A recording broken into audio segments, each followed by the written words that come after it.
Sebagai Ketua Umum DPP KNPI, secara tegas dan lugas, saya tidak ingin Anies Baswedan menjadi Presiden Republik Indonesia. Anda lahir dan besar di sini, tetapi Belanda menjajah Republik Indonesia selama 350 tahun.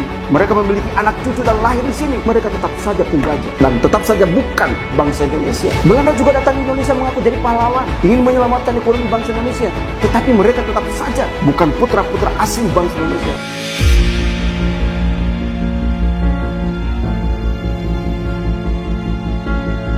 Assalamualaikum warahmatullahi wabarakatuh. Ya, kembali lagi kita bersama Kerajaan 24 TV. Nah, hari ini kita akan lanjut ngobrol-ngobrol santai di forum Ngobrol Klenik, Kekacauan Logika dan Nalar Etik.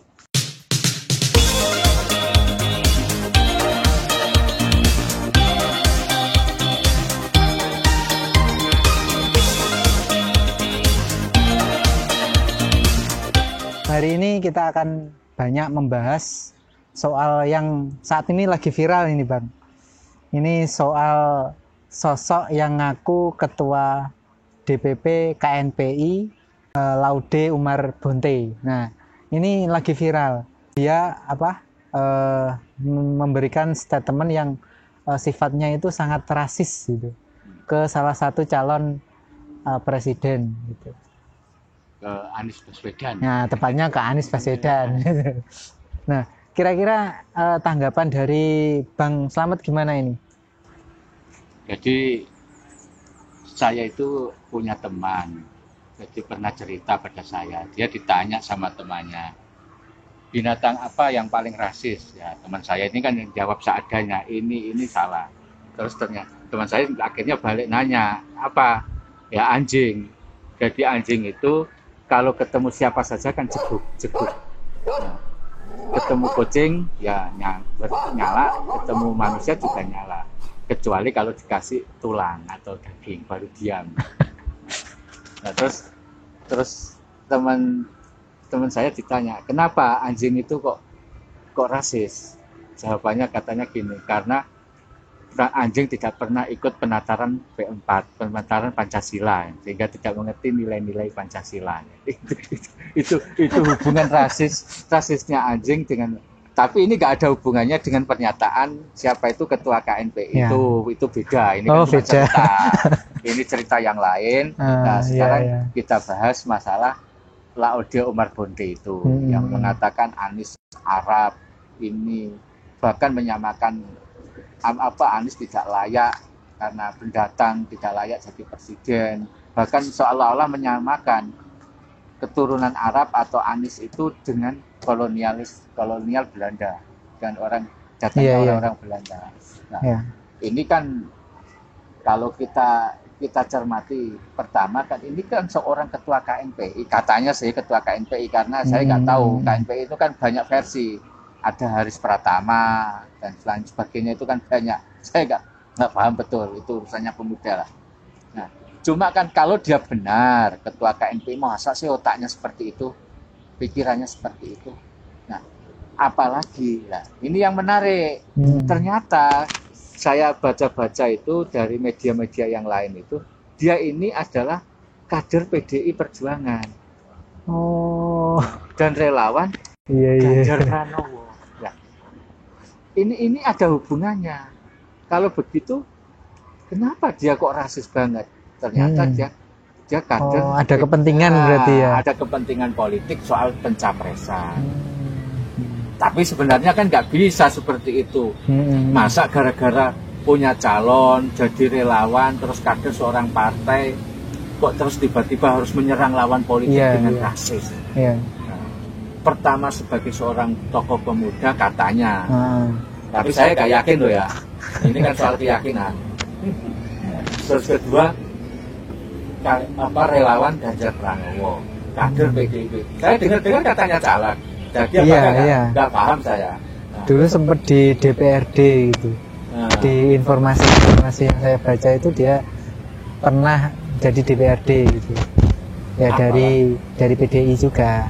Apalagi begitu, katanya juga nah, kita kan bisa meruntut, masa sih kerangka berpikirnya seorang Umar Bonte yang masih rasis gini kok tiba-tiba bisa menjadi ketua DPP KNPI. Ini prosesnya kayak apa?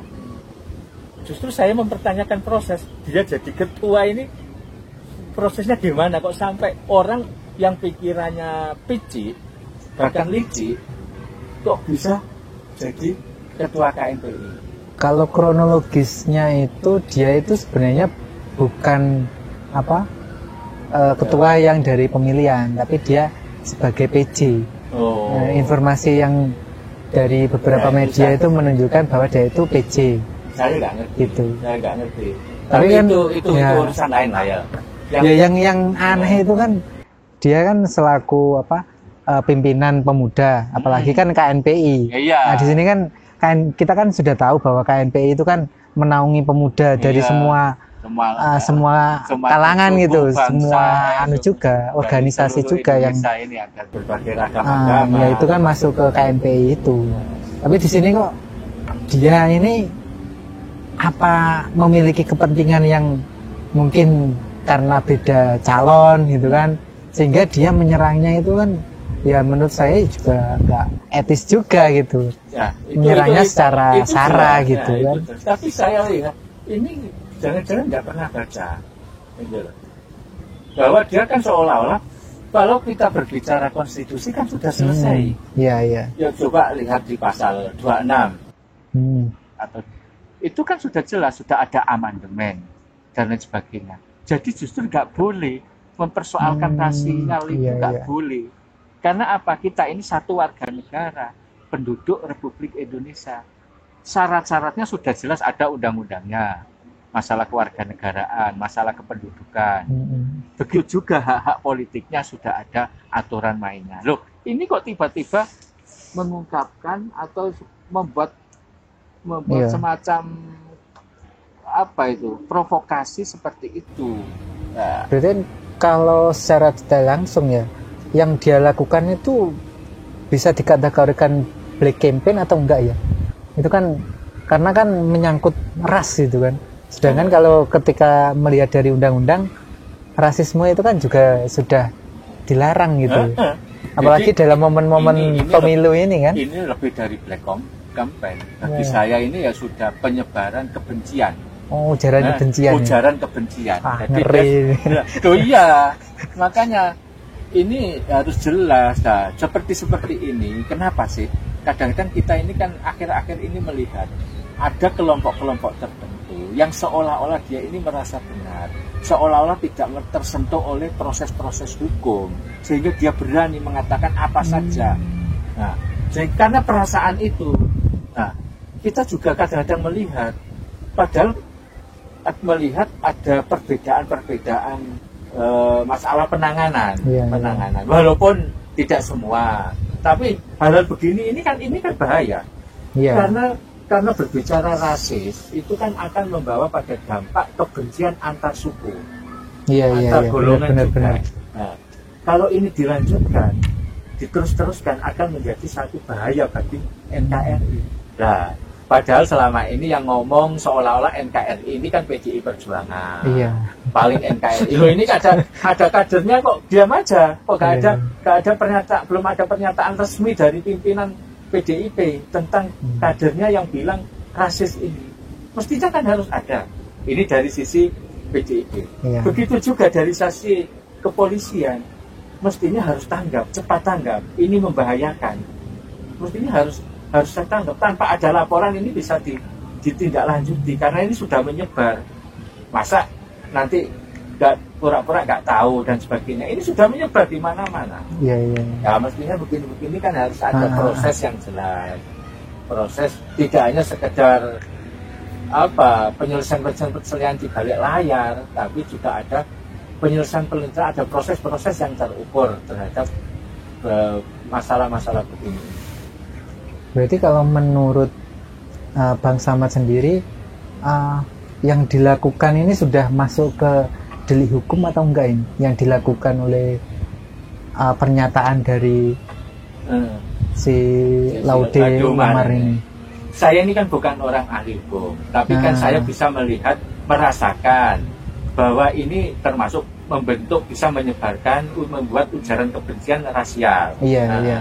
kalau ujaran kebencian ini masuk atau tidak, ya itu silakan lah orang hukum yang akan berbicara secara teknis hukumnya kayak apa. Nah, cuma kita ini kan melontarkan sesuatu, masa sih begini ini kalau tidak ditangani secara serius. Nah, ini menurut saya hal serius, secara Iya, politis iya. serius dan secara hukum juga serius menurut saya.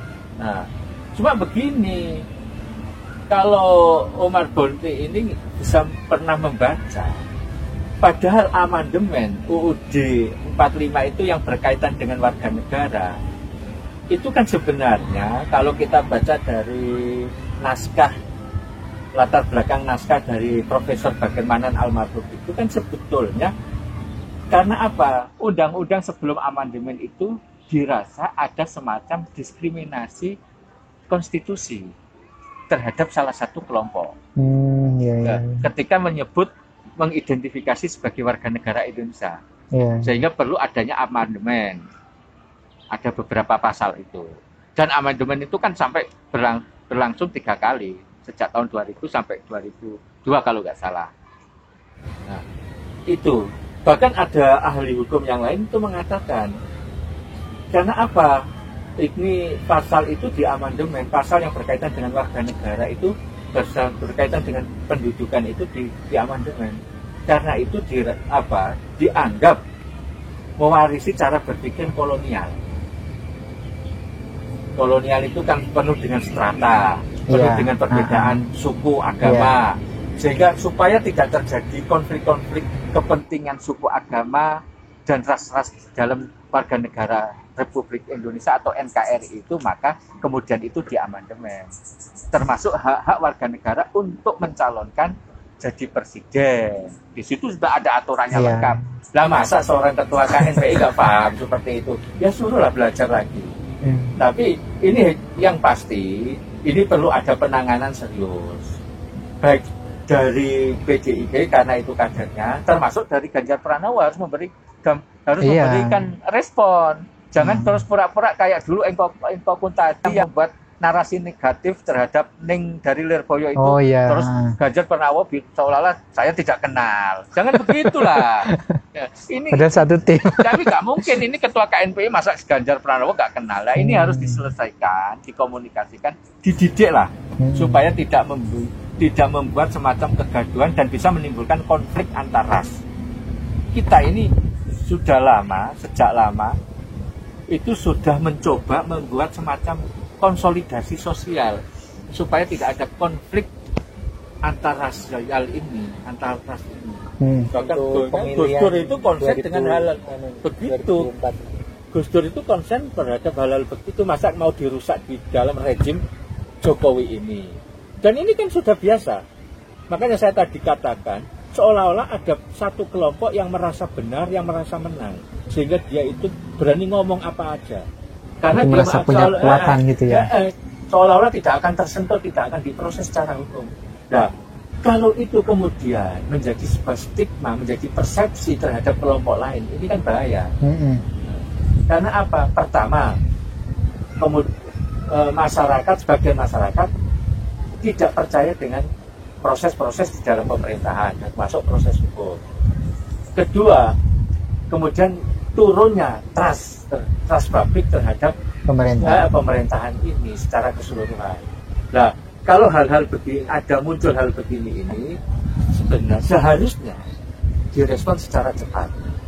Kalau memang dia melanggar hukum, ya harus diproses secara hukum, secara adil. Sehingga mengurangi persepsi negatif publik terhadap pihak-pihak pemerintah.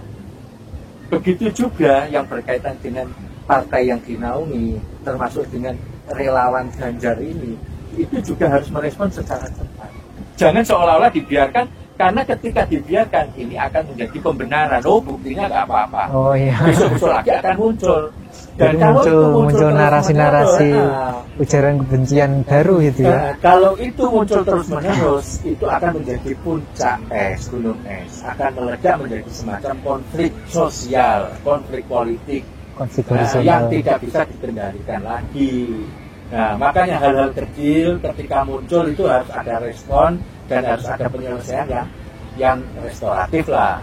Nggak apa-apa, itu menjadi satu keharusan hubungan negara, pemerintah dan warga negara. Itu. Iya, iya. Untuk pembahasan kali ini soal Laude Umar Bonte yang mengaku ketua DPP KNPI.